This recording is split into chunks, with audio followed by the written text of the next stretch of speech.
Welcome to the Mind Duty. Today we bring you about important 15 steps to fix a relationship you ruined by lying. Lying in a relationship is never okay. We know it, but it still happens. The problem is that once you lie to your partner, it becomes harder to get back into a good place. They say that trust takes years to build, seconds to break, and forever to repair. But it is possible to repair a broken relationship by learning from your mistakes and moving forward. Here are the steps you need to take to fix a relationship you feel like you've ruined by lying. Number 1. Own your mistakes. It's not easy admitting when you've made a mistake. It can be even more difficult if you feel like you're being judged for doing something stupid that you wish you could take back. Now is not the time to try and hide from whatever has happened. Instead, you need to be honest. And that starts with being totally honest with yourself. A bit of self-reflection is going to be useful here. Dig deeper into yourself. What caused your dishonesty? Was it really a silly mistake, or was there more to it? Are there things that you need to personally work on separately from the relationship? Facing your own flaws, which every single one of us has, will show your partner that you care enough to reflect on your actions and the impact they have had. Learn lessons by reflecting on the experience. Number 2. Come completely clean. If lies that have later come to light have ruined your relationship, now is the time to tell all. Does your partner know everything? Or is there more that you have kept from them up until now? When you feel like your relationship is already hanging by a thread, it can be tempting to try to shield it from any more harm. But if that involves telling more lies or keeping more secrets, it's far better to come totally clean now. You don't want to hide any more skeletons in the closet that could come out further down the line. If you want this to be a fresh page in your relationship story, then you need to start over. And starting over means full and transparent honesty from here on in. Welcome to the Mind Duty. Number 3. Make a genuine apology. If you are here looking for ways to repair your relationship, it's clearly important to you. So I'm sure that you genuinely are sorry. But you need to let your partner know that through a sincere apology. Say how sorry you are. Say why you did what you did. And say what you plan to do differently next time. This is about owning your mistakes and making amends. It's also about showing your partner that you understand their feelings and that you genuinely regret what you did. Just acknowledging the pain your partner feels for lying can go a long way. When learning how to apologize effectively, it's important to understand the value of expressing regret. Taking responsibility is important, but it's also helpful for the other person to know that you feel bad about hurting them, and wish you hadn't. That's it. They already feel bad, and they'd like to know that you feel bad about them feeling bad. Number 4. Get vulnerable. A really great way to highlight sincerity and transparency with your partner is by being vulnerable with them. This means opening up to your partner. Letting down your walls. Putting your ego aside. Share with them all parts of yourself, even if you fear criticism and judgment, or rejection. Vulnerability can help to reduce conflict as we are more likely to soften when faced with someone's vulnerability. Being vulnerable is also a really good way to promote more intimacy again in the relationship. That's because, at its heart, vulnerability is unguarded truth.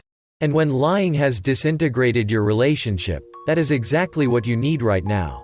When we speak from a place of how we feel, when we share our fears and dreams with another, we give somebody the power to either hear us or to hurt us. Number 5. Really listen to your partner. Listening is an essential part of communication. And one survey found that 96% of us think it's something we're pretty good at. But the research doesn't quite agree. In fact, one study says that people only tend to retain about half of what someone is saying to them. According to Scientific America, here's the problem. The human brain has the capacity to digest as much as 400 words per minute of information. But even a speaker from New York City talks at around 125 words per minute. That means 3/4 of your brain could very well be doing something else while someone is speaking to you. Listening isn't just about hearing what someone is saying. Listening is about understanding the real message they're trying to communicate. And that requires empathy to imagine what they might be thinking and feeling. It means not getting defensive, trying to justify, or making excuses. Show that you care how your partner feels and what they need by really listening to them, and validating their feelings. Number 6. Commit to doing better in the future. Making amends for lying is a process. And part of that process is creating reassurances about the future. This is where you confirm to your partner that things will be different moving forward. They don't just want to hear you're sorry, they want to know that you won't lie to them again. Be prepared to make those reassurances with not only words but actions where necessary. Know how you are going to do better in the future.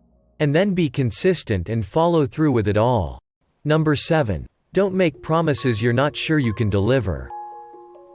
It's tempting to say and do anything to get your relationship back on track. But you also need to be wary of making commitments that are going to be difficult to stick to.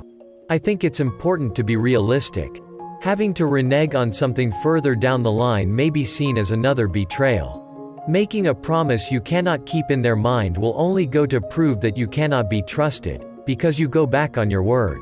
It's better to be truthful and sensible about the promises you can make to your partner. That may require you to be honest about your needs and wants and wherever they don't match up in the relationship. Number 8. Get practical support. I often see articles talking about relationship struggles casually mentioning towards the end that you can always get professional support if you need it. But I think that downplays the vital role an expert can provide in helping you to fix your relationship. Getting the proper support now can be the difference between make or break. Relationships are tough, and they need proactive work. Turning to an expert can make so much more sense than going it alone. Consider speaking to a relationship expert about your situation, whether that is as a couple or on your own. Number 9. Don't keep beating yourself up. We all know that it's best not to tell lies. But the reality is, big or small, there's not a person on this planet who hasn't told a lie. People mess up, they make mistakes, and they hurt the people they care about. You are only human. Part of fixing your relationship also involves forgiving yourself. Focusing too intently on your mistakes has the danger of becoming self-indulgent. Beating yourself up and constantly self-deprecating makes the situation all about you.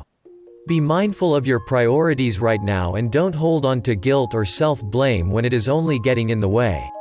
Number 10. Work on better communication as a couple. If you want to improve your relationship, then you have to communicate better.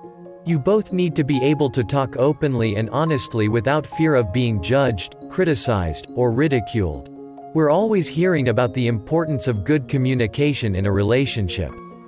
But it's often easier said than done. To work on your communication, you could set aside specific times to get together and discuss feelings, concerns, and expectations in the relationship. It's also important to be mindful that we all have different communication styles. People who internalize tend to shut down and withdraw during conflicts. Those who externalize want to talk it out, sometimes excessively. In both of these cases, more communication doesn't necessarily equal good communication. Internalizers may need space before they're ready to talk. Externalizers may need to slow down and refine their message. Before you're tempted to say more, think about how you can say it better instead. Number 11. Discuss boundaries. Boundaries are hard for some couples to agree upon. And if you aren't clear on what your boundaries are, it can lead to confusion and conflict. Discussing boundaries very early on in a relationship will help prevent misunderstandings later. But despite that, it often doesn't happen. Instead, we make assumptions about our partners based on what we think is right. Healthy boundaries, just like healthy relationships, need a certain amount of autonomy. It means being able to say no to your partner when appropriate. And it means that you both respect each other's right to choose what is best for yourself, while still taking each other's feelings into account. Lies can crop up in a relationship as a direct result of sloppy boundaries. Number 12. Work on intimacy. Intimacy in a relationship has wide-reaching implications. If emotional intimacy is lacking, one or both of you may feel a lack of safety, love, support, overall connection, and it also will most likely affect the physical intimacy in a romantic relationship. It's not sustainable long-term to have a romantic relationship without emotional intimacy. When trust wavers in the relationship, it can have a big impact on the intimacy too. But there are ways to rebuild intimacy even after a long period of mistrust. One thing that can help is to do things that bring you closer together. Try to ramp up the physical touch and affection. But importantly, that doesn't necessarily mean sex. Depending upon the damage to your relationship, sex might be off the cards until more repair work has been done that rebuilds those important foundations of trust. But cuddling, kissing, holding hands, massages, etc. can all help to rekindle that spark and feelings of closeness. Alongside vulnerability and open communication, which I mentioned earlier, other boosts to emotional intimacy could come from giving your partner plenty of sincere compliments to make them feel appreciated and wanted. Number 13. Spend more quality time together. If you want to fix a relationship you ruined by lying, it's important to make new memories together. It's not about trying to paper over the cracks or sweep everything under the carpet. But to get past this difficult time, you need to remember the good times and create more of those. That means making time for one another. Making your partner feel like a priority. Set aside time solely dedicated to your relationship where you do something fun together. You could take a walk, cook dinner together, watch a movie, play board games, etc. Think of this time as a date night, where you focus on bringing back that effort that is usually more common in the early stages. Do things that remind you of why you fell in love with one another. Number 14. Give it time. Expectations are often our enemy. They burden us with pressure. It's best not to place too many expectations on your relationship right now.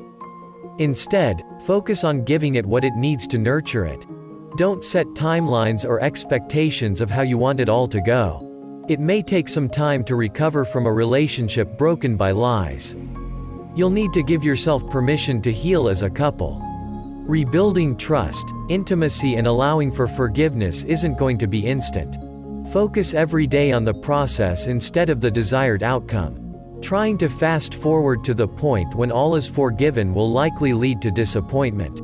If you truly want to make amends, that could involve giving your partner as much time as they need. Number 15. Focus on the future. As I've just said, if the lie was severe, then your partner isn't necessarily going to simply forgive and forget overnight. But it's also important not to get too fixated on what has passed and instead try to look towards the future as a couple. This might be more difficult for your partner than for you.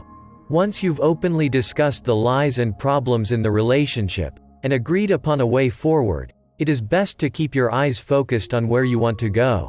Constantly bringing up the past can derail any progress you make. That means discussing honestly what you both want moving forwards. And trying to create a vision of your future together. So what do you think? Will agree with these steps or you need to add more? Leave a comment below and don't forget to subscribe and hit the notification button for more videos.